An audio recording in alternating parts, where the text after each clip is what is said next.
Welcome to the Anxiety Coaches Podcast, a relaxing and informative show where we explore anxiety, panic, and PTSD, sharing how you can overcome them for life.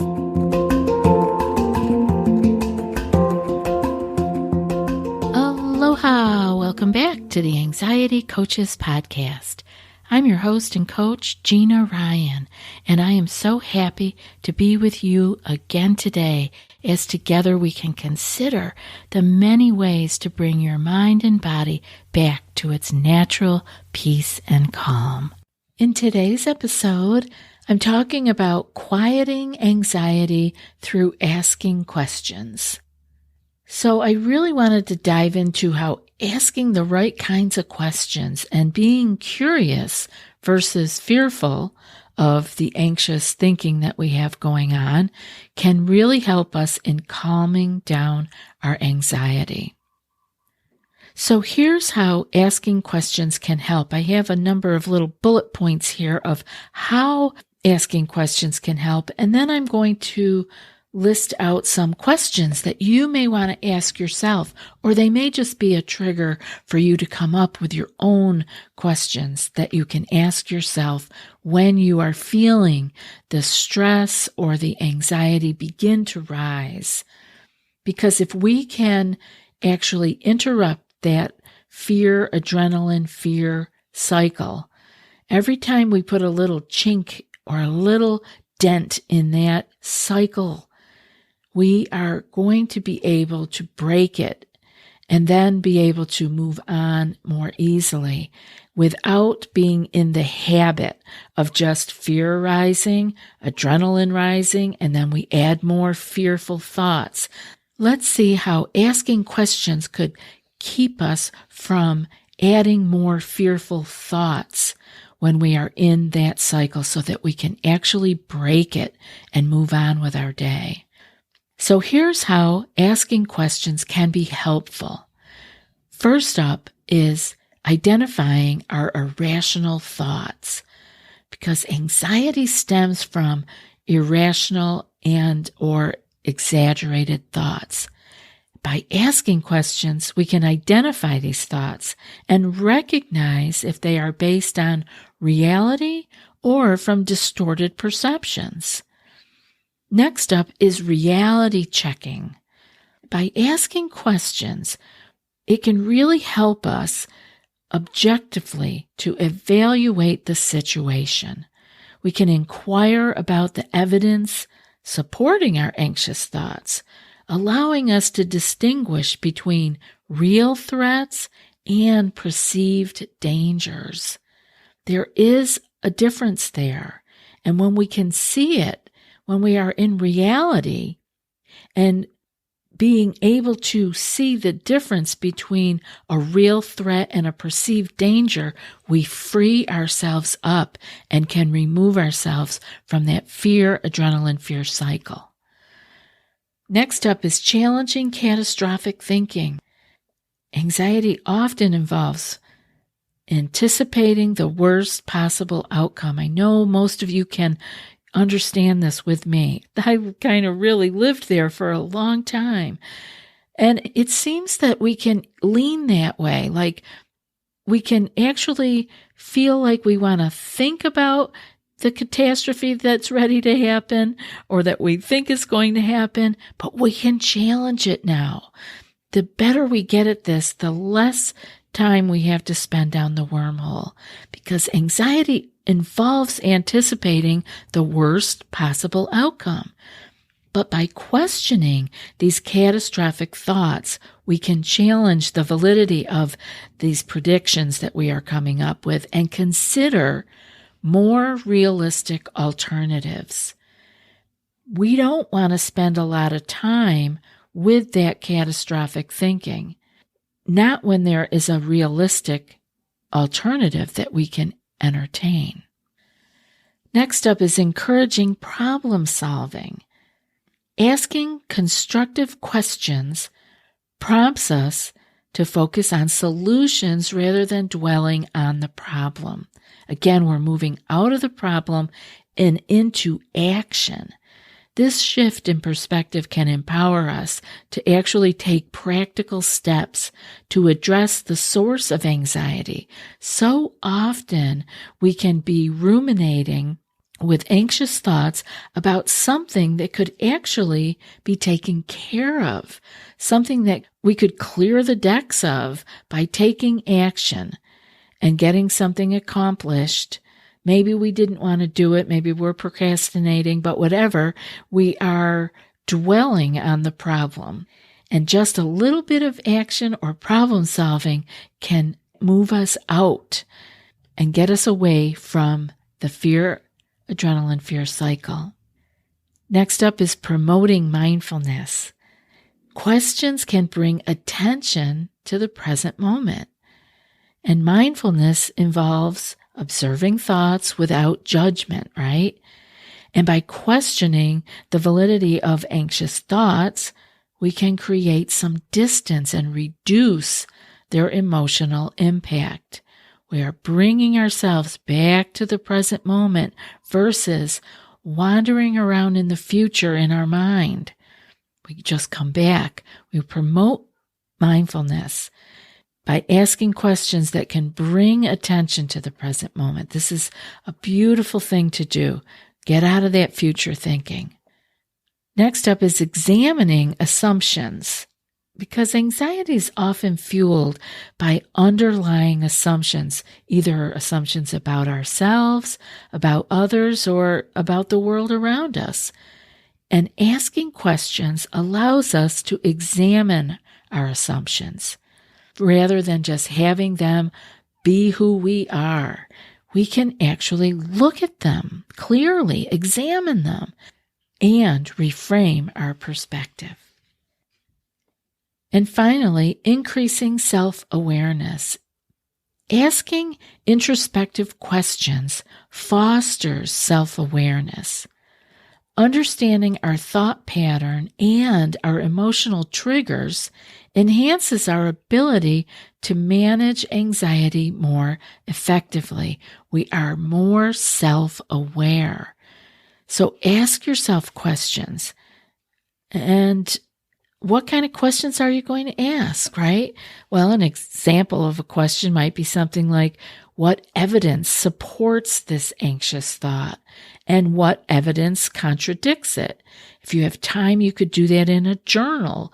But if not, you can just run it through your thoughts, run it through your mind. Ask yourself a question that can be helpful. By engaging in this self-inquiry process, we can gain a clearer understanding of our thoughts and develop better coping mechanisms. And this can really help us to reduce our anxious levels because we are paying attention and making small shifts. It doesn't have to be a grand thing that changes or happens. Little, small, directional changes will put you in a completely different place as you go forward.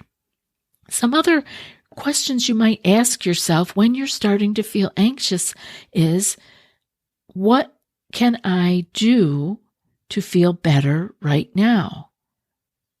Using the tools that I've collected, what is one of the things that I can do to interrupt this fear, anxiety, fear cycle?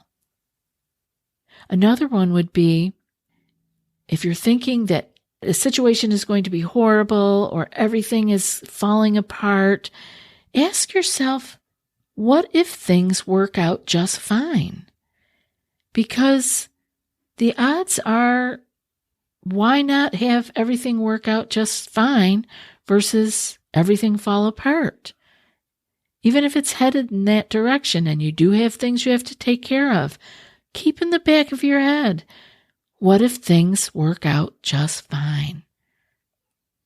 I know it's not the natural inclination for our mind and brain to go there. It's a problem-solving organ, and it's going to work on figuring things out. So it's looking at all the possible pitfalls. But you can also keep holding two things in your head. One is working on the problem and the other is, and what if it works out just fine? You can ask yourself also, what can I control right now? Because often when we are anxious, we are trying to control things that are not within our circle of influence. There are things that are way out there that we don't have any control over. So bring yourself back in and ask yourself, what can I control right now? How can I take my response to this situation or thinking to a better place? That's what you can control, your response. Another thing you can ask is, where in my body am I feeling these sensations of anxiety? What does it feel like? Is it moving around? Asking these questions and actually going inside to see and feel can give you a sense of its movement and that it isn't as concrete and definite as you think that it is. Another question to ask yourself, is there an actual danger right now? Or am I simply feeling discomfort? Because we often get that confused. Being in discomfort for many, many people triggers anxiety because it triggers danger. And the way out of that is to question with curiosity. Am I feeling discomfort, or is there actual danger happening right now? You can also ask yourself, what practices help me feel more relaxed? And that could be doing a body scan. It could be taking 3 conscious breaths. It could be doing a progressive muscle relaxation exercise. Then ask yourself, can I engage in that practice right now? You could just simply ask yourself, can I take 3 conscious breaths while relaxing my gaze right now? If the answer is yes, you are probably not in danger. And you can let go of that feeling of having to run to get to safety. Another question that you can ask that many people do well with is knowing where you can get some help. So you can ask the question, who can help me or listen to me right now? And a follow-up question would be, can I make a call or send a text? It can be very calming to remind ourselves that we do have help out there. Even if it is sending a text message that might not be answered right away, or calling someone and leaving a message, it really soothes the soul to have reached out. It makes us feel less alone. And a very basic question you can ask is, am I safe right now? So much of anxiety is around being safe. And a lot of that feeling of being unsafe is from what we are thinking about, not in the present moment, but in the future. Things that have not happened, things that may never happen. So, am I safe right now?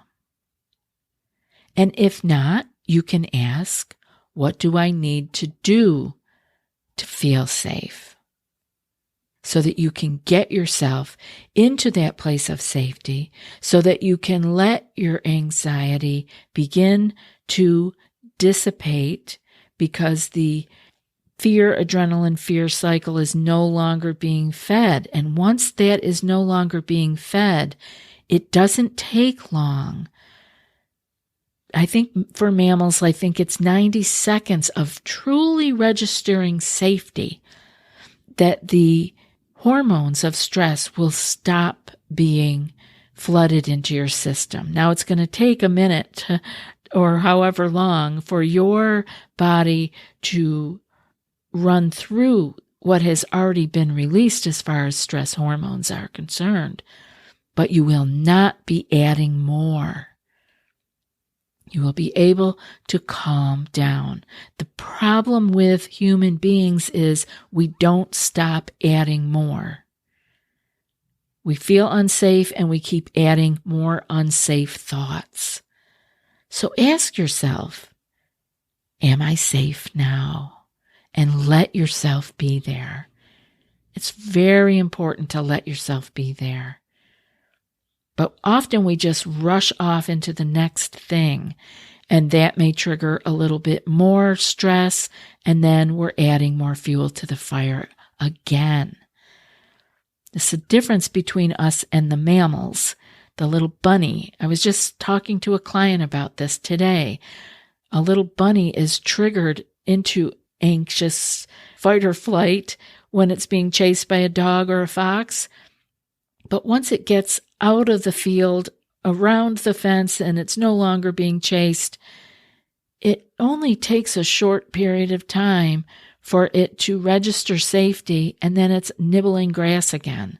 It is not thinking about the future and how it is going to be worried about maybe the dog can also get around the fence.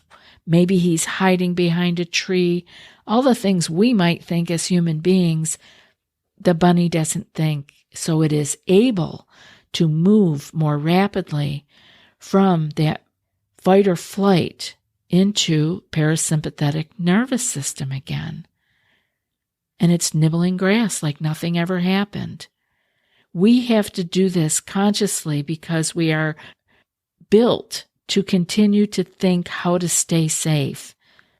We have to go beyond that and say, wait a minute, I am safe right now. There is no actual danger right now. And let your nervous system then move out of fight or flight and back into its peace and calm. Another question that you could ask is, what has my self-talk been today? Right now, what can I say to be kinder and more compassionate to myself? Because often when we get wrapped up in an anxious feeling, we get hard on ourselves. We don't give ourselves any compassion. We're very hard on ourselves and say, oh, you shouldn't do that. Here you go again. I want you to stop in your tracks with that and consider what your self-talk is and actually use it to your benefit, not to your detriment. Please be kind to yourself.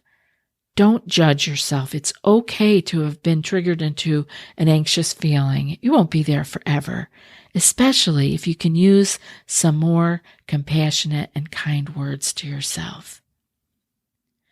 And finally, I want to say the last question might be, where is my breath?